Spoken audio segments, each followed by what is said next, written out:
Hello. Daily ಬೇಳೆ ಸಾರು ತಿಂದು ಬೋರ್ ಆಗ್ತಾ ಇದೆಯಾ? ಹೊಸದಾಗಿ ಏನಾದರೂ ಡಿಫ್ರೆಂಟಾಗಿ ತಿನ್ನಬೇಕು ಅಂತ ಅನಿಸ್ತಾ ಇದೆಯಾ? ಹಾಗಾದರೆ ನಾನು ಹೇಳೋ ರೆಸಿಪಿನ ಟ್ರೈ ಮಾಡಿ. ಬೇಳೆ ಹಾಕದೇನೆ ತುಂಬ ಟೇಸ್ಟಿಯಾಗಿರುವಂಥ ಸಾಂಬಾರನ್ನ ಮಾಡ್ಬೋದು. Welcome back to Gaikwad family YouTube channel. So ಇದಕ್ಕೆ ಬೇಕಾಗಿರೋಂಥ ಇಂಗ್ರೀಡಿಯೆಂಟ್ಸ್ ನೋಡ್ಕೊಳ್ಳೋಣವಾ? ಸೊ ಸಾಂಬಾರು ಮಾಡೋದಕ್ಕೆ ಬೇಕಾಗಿರೋಂಥ ಇಂಗ್ರೀಡಿಯೆಂಟ್ಸು 2 ಟೊಮೆಟೊ ನಾನು ಈ ಥರ ಕಟ್ ಮಾಡಿ ಇಟ್ಕೊಂಡಿದ್ದೀನಿ.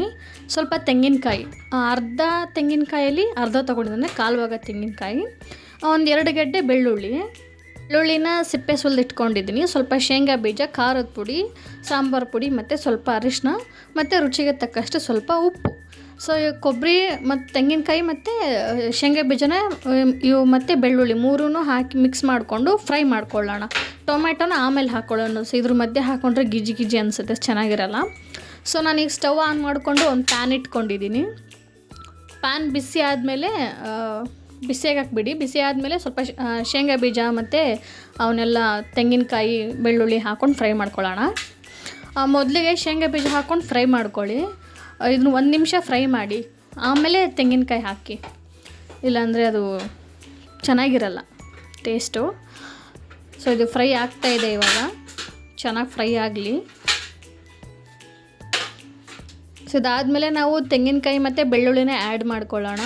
ಇದನ್ನು ಸ್ವಲ್ಪ ಚೆನ್ನಾಗಿ ಫ್ರೈ ಮಾಡ್ಕೊಳ್ಳಿ. ಇದು ಫ್ರೈ ಆಗ್ತಾ ಇರಲಿ.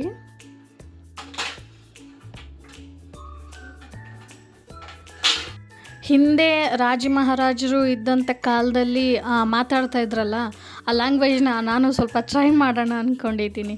ಹೆಂಗಂದರೆ, ತೆಂಗಿನಕಾಯಿ ಮತ್ತು ಶೇಂಗಾದ ಬೀಜವನ್ನು ತೆಗೆದುಕೊಳ್ಳಿ, ನಂತರ ಅದನ್ನು ಹುರಿದುಕೊಳ್ಳಿ. ಟ್ರೈ ಮಾಡೋಕ್ಕಾಗಲ್ಲಪ್ಪ, ಅವ್ರಿಗೆ ಅವಾಗಿಂದ ಅವ್ರಿಗೆ ಮಾತಾಡ್ತಾಯಿದ್ರು, ನಮಗೀಗ ಎಲ್ಲಿ ಬರುತ್ತೆ ಅದು ಮಾತಾಡೋಕ್ಕೆ. ಓಕೆ ನೋಡಿ, ಫ್ರೈ ಆಗ್ತಾಯಿದೆ. ಇವಾಗ ನೀಟಾಗಿ ಫ್ರೈ ಆಗಲಿ. ಶೇಂಗಾ ಬೀಜ ಹೊತ್ತಿಸ್ಕೋಬೇಡಿ, ಟೇಸ್ಟ್ ಚೆನ್ನಾಗಿ ಬರೋಲ್ಲ. ಹೊತ್ತದೇ ಇರೋ ಥರ ನೀಟಾಗಿ ಕೈ ಆಡಿಸ್ಕೊಂಡು ನೀಟಾಗಿ ಫ್ರೈ ಮಾಡ್ಕೊಳ್ಳಿ. ಹೊತ್ತದೇ ಇರೋ ರೀತಿ, ಕಂದು ಬಣ್ಣಕ್ಕೆ ತಿರುಗದೇ ಇರೋ ರೀತಿ ನೋಡಿಕೊಂಡು ಚೆನ್ನಾಗಿ ಹುರಿದುಕೊಳ್ಳಿ. ಓಕೆ, ಇದು ಆಯ್ತು. ಇಷ್ಟು ಇದನ್ನ ಎತ್ಕೊಂಡು ನಾವು ಒಂದು ಪ್ಲೇಟಿಗೆ ಹಾಕ್ಕೊಳ್ಳೋಣ. ಸೊ ನೆಕ್ಸ್ಟು ಅದೇ ಪ್ಯಾನ್ಗೆ ಟೊಮೆಟೊ ಹಾಕ್ಕೊಂಡು ನೀಟಾಗಿ ಫ್ರೈ ಮಾಡ್ಕೊಳ್ಳೋಣ. ಟೊಮೆಟೊನೂ ಚೆನ್ನಾಗಿ ಫ್ರೈ ಆಗಬೇಕು. ಇದಕ್ಕೆ ಎಣ್ಣೆ ಹಾಕಿ ಫ್ರೈ ಮಾಡ್ಕೊಳ್ಳೋ ಅಂಥ ಅವಶ್ಯಕತೆ ಏನಿಲ್ಲ. ಸೊ ಇದು ನೋಡಿ, ತಣ್ಣಗಾಗಿಬಿಟ್ಟಿದ್ದೀನಿ, ತಣ್ಣಗಾಗಲಿ. ಟೊಮೆಟೊನ ಎಣ್ಣೆ ಹಾಕಿ ಬಿಸಿ ಮಾಡ್ಕೊಳ್ಳೋ ಅಂಥ ಅವಶ್ಯಕತೆ ಏನಿಲ್ಲ ಇಲ್ಲ, ಬಟ್ ನೀವು ಬೇಕಂದರೆ ಹಾಕ್ಕೋಬೋದು ಅಷ್ಟೇ. ಎಲ್ಲ ಕಡೆ ನೀಟಾಗಿ ತಿರುಗಿಸಿ ಫ್ರೈ ಮಾಡ್ಕೊಳ್ಳಿ. ಎಲ್ಲ ಕಡೆನೂ ಫ್ರೈ ಆಗಬೇಕದು ನೀಟಾಗಿ.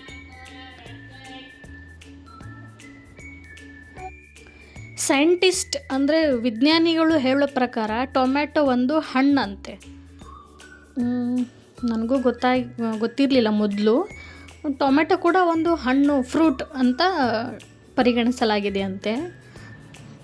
ಟೊಮೆಟೊನೂ ಒಂದು ಹಣ್ಣು ಇರ್ಬೋದು. ಓಕೆ, ಇವಾಗ ಇದಾಗಿದೆ. ನಾನು ಸ್ಟವ್ ಆಫ್ ಮಾಡಿಕೊಂಡು ಇದನ್ನು ಕೂಡ ತಣ್ಣಗಾಗಿ ಬಿಡ್ತೀನಿ. ಒಂದು ಪ್ಲೇಟಲ್ಲಿ ಎತ್ಕೊಂಬಿಡೋಣ. ಇದು ಬೀಳಲ್ಲ, ಬೀಳ್ತಾ ಇಲ್ಲ ಅದು. ಓಕೆ, ತಣ್ಣಗಾದ್ಮೇಲೆ ನಾನು ಮಿಕ್ಸಿ ಜಾರಿಗೆ ಹಾಕ್ಕೊಂಡಿದ್ದೀನಿ ಎಲ್ಲನೂ. ಇದಕ್ಕೆ ಏನು ಹಾಕ್ಕೊಳ್ಳೋದು ಬೇಡ, ಜಸ್ಟ್ ಇದನ್ನು ಮಾತ್ರ ಹಾಕ್ಕೊಂಡು ನೀರು ಹಾಕ್ಕೊಂಡು ಈ ಥರ ನೈಸಾಗಿ ಪೇಸ್ಟ್ ಮಾಡ್ಕೊಳ್ಳಿ. ತುಂಬ ನುಣ್ಣಗಾಗಿ ಪೇಸ್ಟ್ ಆಗಿರಬೇಕು. ತರಿ ಆದರೆ ಚೆನ್ನಾಗಿರಲ್ಲ ತಿನ್ನೋಕ್ಕೆ. ಇದು ನೋಡಿ, ಪಾತ್ರೆ ನಾನು ಇವತ್ತು ಬೆಳಗ್ಗೆನೇ ತೊಗೊಂಡೆ ಹೊಸದಾಗಿ. ಇವತ್ತೇ ಇದನ್ನು ಬೋಣಿ ಮಾಡ್ತಾಯಿದ್ದೀನಿ. ಸೊ ನಾನೀಗ ಸ್ಟವ್ ಆನ್ ಮಾಡಿಕೊಂಡು ಅದೇ ಪಾತ್ರೆನೇ ಇಟ್ಟು ಇವಾಗ ಇದಕ್ಕೊಂದು 2ರಿಂದ 3 ಟೇಬಲ್ ಸ್ಪೂನು ಆಯಿಲ್ ಹಾಕ್ಕೊಳ್ಳೋಣ. ಅಡುಗೆ ಎಣ್ಣೆಯನ್ನು ಹಾಕಿಕೊಳ್ಳಿ. ನಂತರ ಅದು ಬಿಸಿಯಾಗೋದಕ್ಕೆ ಬಿಡಿ. ಎಣ್ಣೆ ಬಿಸಿಯಾದ ನಂತರ ಇದಕ್ಕೆ ಸ್ವಲ್ಪ ಜೀರಿಗೆಯನ್ನು ಹಾಕಿಕೊಳ್ಳಿ. ತಪ್ಪಾಗಿ ಮಾತಾಡ್ಬಿಟ್ಟಿನಿ, ಆಮೇಲೆ ಬೇಡ ಬಿಡಿ, ನಾನು ಇದೇ ರೀತಿ ನಾರ್ಮಲಾಗಿ ಮಾತಾಡ್ತೀನಿ. ಓಕೆ, ಎಣ್ಣೆ ಬಿಸಿ ಆಯಿತು, ಜೀರಿಗೆ ಹಾಕ್ಕೊತಾ ಇದ್ದೀನಿ. ಸೊ ಜೀರಿಗೆ ಚಟಪಟ ಅಂತ ಹೇಳಿದ್ಮೇಲೆ ನಾವು ರುಬ್ಬಿಟ್ಟಿರೋಂಥ ಮಸಾಲಾನ ಇದಕ್ಕೆ ಆ್ಯಡ್ ಮಾಡ್ಕೊಳ್ಳೋಣ.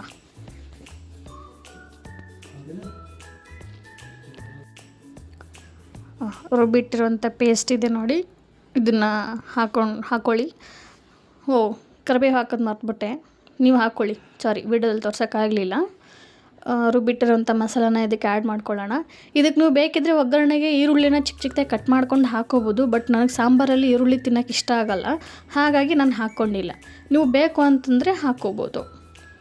ಒಂದು ಈರುಳ್ಳಿ, ಒಂದು ಮೀಡಿಯಮ್ ಸೈಜ್ ಈರುಳ್ಳಿನ ಚಿಕ್ಕ ಚಿಕ್ಕದಾಗಿ ಕಟ್ ಮಾಡಿಕೊಂಡು ಒಗ್ಗರಣೆಗೆ ಹಾಕ್ಕೋಬೋದು. ನನಗೆ ಇಷ್ಟ ಆಗೋಲ್ಲ, ಅದಕ್ಕೆ ನಾನು ಹಾಕಲ್ಲ.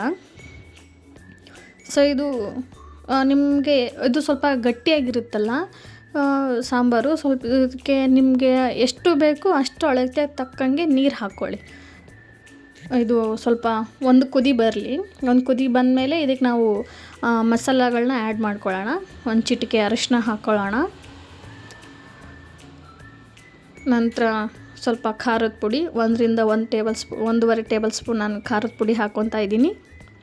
ನಿಮಗೆ ಎಷ್ಟು ಖಾರ ಬೇಕು ನೋಡ್ಕೊಂಡು ಹಾಕ್ಕೊಳ್ಳಿ. ನಾನು ಸಾಂಬಾರು ಪೌಡ್ರ್ ಹಾಕೋದನ್ನ ವೀಡಿಯೋನೇ ಮಾಡಲಿಲ್ಲ. ಸೊ ನಾನು ಸಾಂಬಾರು ಪೌಡ್ರ್ ಆ್ಯಡ್ ಮಾಡಿಬಿಟ್ಟಿದ್ದೀನಿ ಆಲ್ರೆಡಿ. 1.5 ಟೇಬಲ್ ಸ್ಪೂನಷ್ಟು ನಿಮ್ಗೆ ಎಷ್ಟು ಬೇಕು ನೋಡ್ಕೊಂಡು ಹಾಕ್ಕೊಳ್ಳಿ. ಸೊ ಇದು ಚೆನ್ನಾಗಿ ಕುದಿ ಬರುತ್ತೆ.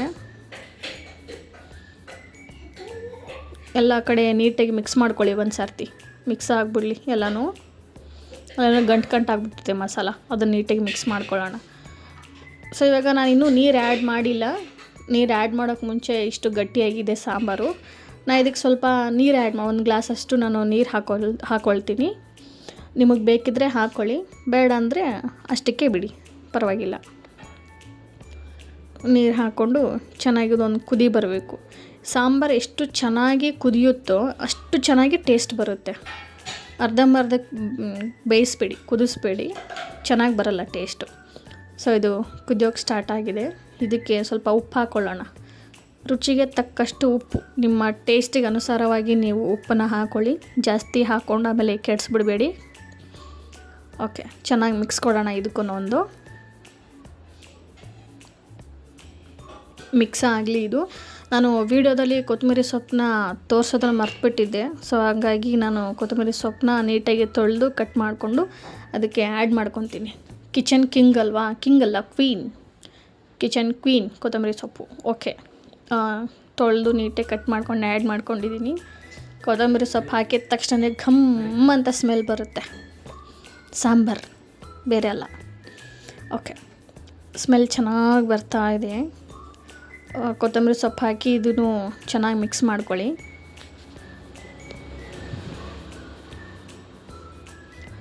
ನಾನು ಅಡುಗೆ ಮಾಡ್ತಾನೆ ವೀಡಿಯೋ ಮಾಡಬೇಕು ಅಂತ ಅಂದ್ಕೊಂಡಿದ್ದೆ.